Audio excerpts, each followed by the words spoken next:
Сәлем балалар, менің есімім Серік Нұрмолдаев. Бүгінгі сабағымыз атағы жер жарған актер, әні әлемді шарлаған композитор, дауысы дүниені теңселткен әнші, күйі күңіренген тарихқа жалғасқан дәулескер күйші, бір сөзбен айтқанда 8 қырлы, бір сырлы қазақ мәдениетінің ірі тұлғасы Манарбек Ержановтың өмірі мен шығармашылығына арналады. Манарбек Ержанов 1901 жылы 8 наурызда Қарабұлақ деген жерде кедей отбасында дүниеге келген. Әкесі күйші, зергер, ұста болған. Анасы Нақбала да әншілігімен ауыл арасына танылған. Болашақ өнер иесінің музыкаға деген құмарлығы анасының ықпалы арқылы ерте оянады.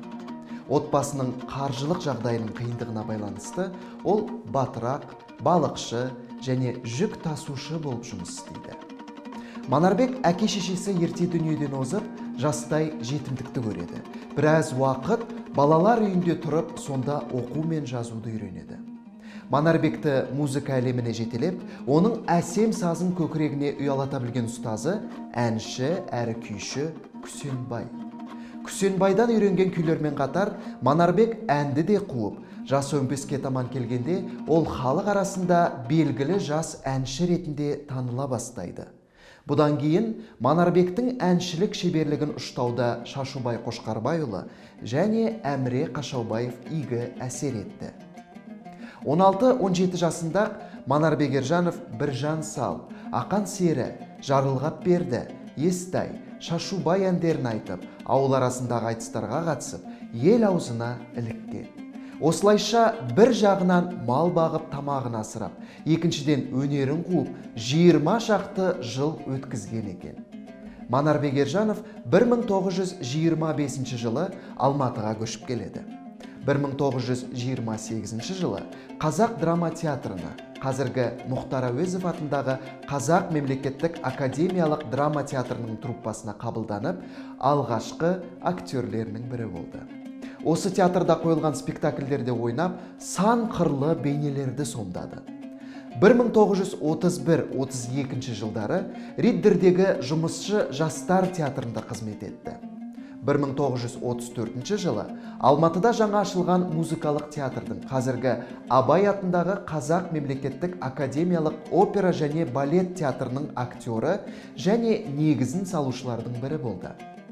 Манарбектің әртістік таланты мен вокалдық шеберлігінің сан қырлылығы Евгений Брусиловскийдің Қыз жібек операсындағы Шегенің, Ертарғын операсындағы Саханның, Айман Шолпан операсындағы Жарастың, Алтын астық операсындағы Далабайдың, Жалбыр операсындағы Елеместің, Мұқан Төлебаевтың Біржан Сара операсындағы Естайдың, Ахмет Жұбанов пен Латиф Хамидидің Абай операсындағы Әзімнің, Захария Палиашвилидің Даиси операсындағы Титоның, Иван Надировтың Шұға операсындағы Базарбайдың, Тереңкөл операсындағы Шуақтың, Александр Зильбердің Бекет операсындағы Жанғазының, Муслим Магомаевтың Наргиз операсындағы Молданың партияларынан танылды.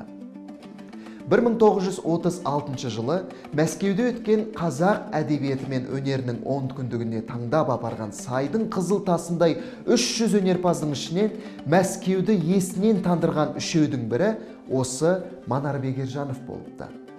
Осы 10 күндік аясында өткен концерттен естеліктердің бірінде былай делінген екен. Кузьмич деген дирижердің таяқшасы жоғары көтеріліп, қолы талғанша ұзақ тұрыпты.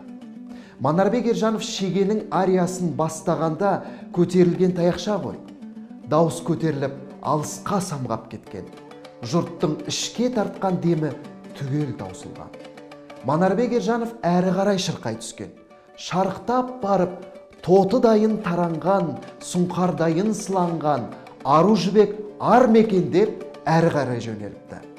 Сонда орыстың Астафьев деген өнер зерттеушісі орнынан атып тұрып, қазақтың мына жігіті қазақтың сахарасын Мәскеудің сахнасына сыйдырып жіберді-ау деп қол соғыпты. Міне өздеріңіз байқағандай, Манарбек Ержановтың айрықша өнерін Ресей жұртшылығы да аса жоғары бағалаған екен. Манарбек Ержанов 1930 жылдан бастап композиторлықпен айналысқан.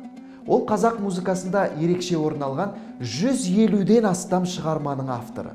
Сондықтан болар Қазақ Кеңестік Социалистік Республикасының композиторлар одағының мүшелігіне 1942 жылы ең алғашқы болып қабылданды. Манарбек Ержановтың шығармашылығында сол кезеңдегі жаңа заман дәуірі анық көрініс беріп, қазақ музыкасы дамуының жаңа ырғақтары қатты байқалады.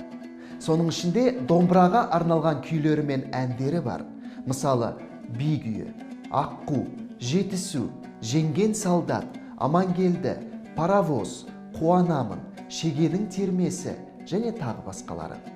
Бұл күйлер мен әндер әлі күнге дейін үлкен сұранысқа ие. Композитор Сергей Шабельскийдің жеке қорында Манарбек Ержановтың «Сайра досым домбыра», «Сайра бұлбұл», «Туған жер», «Романс», «Бейбітшілік», «Алтын өлке Қазақстан», «Қойшының әні», «Жастар тойы», «Сталин мың жаса», еңбекте ер атты әндерінің өнделген нұсқасы сақталған екен. Жоғарыда айтылғандай, Манарбек атамыздың шығарған күйлері де бар. Күйлерінің жалпы саны 1948 жылы 10-ға жеткен екен. Ахмет Жұбанов сол күйлердің атауларына тоқталып, былай деп баға берген. Манарбектің орталық, өрнек, жорға, би, жетісу, жеңген солдат, шалқар көл, аққу сияқты күйлері бірінен бірі асып жатқан үлкен көркем қазына. Оркестрге, операларға, балеттерге мені түсір деп сұрап тұрған, үлкен формалар ішінде жаңа сапамен сахнаға шығуды аңсап тұрған шығармалар секілді деген екен. Манарбек Ержановтың күйшілік өнері сонау арқадағы шертпе күй өнерінің ұлы перзенттері Тәттімбеттен бері қарай жалғасады. Оның күйшілігін академик Әлікей Марғұланда растапты. Ғалымның дерегінше, Мұхтар Әуезов қасына Салсерден жігіт алады екен. Сол жігіттердің арасында әншіден Әміре, күйшіден Манарбек болатын көрінеді. Тәттімбеттің былқылдағынан бастап Сармантайдың Ахметжаны қалдырған 58-ші статья күйіне дейін Манарбек Ержановтың репертуарынан орын алып отырған. 37-нің ойраны ылаң салып тұрған аумалы төкпелі заманның өзінде осы күйлерді арқа жұрты тығылып тыңдап келген. Басын бәйгеге тіге жүріп, бұқара тілегін бұлай орындау Манарбек Ержановтың ерен ерлігі болған деседі жұрт. Манарбек Ержанов 1953 жылдан бастап өмірінің соңына дейін Жамбыл атындағы Қазақ мемлекеттік филармониясында әнші болып жұмыс істеді. Концерттік қызметін белсенді түрде жүргізді. Әншінің репертуарына терме, желдірме және халық әндері енді. Манарбектің Қазақ кеңестік музыкасына қосқан еңбегін мемлекет жоғары бағалады. Оған Қазақ Кеңестік Социалистік Республикасының халық әртісі құрметті атағы, КСРО орталық атқару комитетінің төрағасы Михаил Калининнің және КСРО орталық атқару комитетінің хатшысы міндетін атқарушы Иосиф Уншлихтің қаулысымен қазақ опера өнерінің, музыкасының, әні мен биінің даму ісіне қосқан еңбегі үшін құрмет белгісі ордені берілді. Ал 1945 жылы еңбек қызыл ту орденімен марапатталды. Манарбек Ержанов 1966 жылы қарашаның 14 күні қайтыс болды. Манарбек Ержановтың есімі Қарағанды облысы Ақтоғай ауданы Нарманбет ауылындағы бір көшеге және сол ауылдың жалпы орта білім беретін мектебіне, сонымен қоса Алматы қаласы мәслихаты мен Алматы қаласы әкімінің 2000 жылғы қаулысы бойынша көшеге және осы көше бойында орналасқан мектеп гимназияға берілген екен. Алматы қаласында 1940-1966 жылдары тұрған Қарасай Батыр мен Желтоқсан көшесінің қиылысында орналасқан үйінде мемориалдық тақта орнатылған. Кең көмей әнші және талантты сазгер Манарбек Ержановқа деген үлкен марапат халықтың оның шығармашылығына деген сүйіспеншілігі мен шексіз құрметі және оның мәңгі халық есінде сақталуы болып табылмақ. Осымен бүгінгі сабағымызда өз мәресіне жетті. Сабақ соңында әдеттегідей бірнеше сұрағыма жауап берсеңіздер. Бірінші сұрақ: Манарбек Ержанов ұстазының есімі кім? Екінші сұрақ: Манарбек Ержанов қызмет еткен ұйымы қалай аталады? Үшінші сұрақ. 1936 жылы Мәскеуде өткен қазақ әдебиеті мен өнерінің 10 күндігінде Манарбек Ержанов орындаған ән қалай аталады?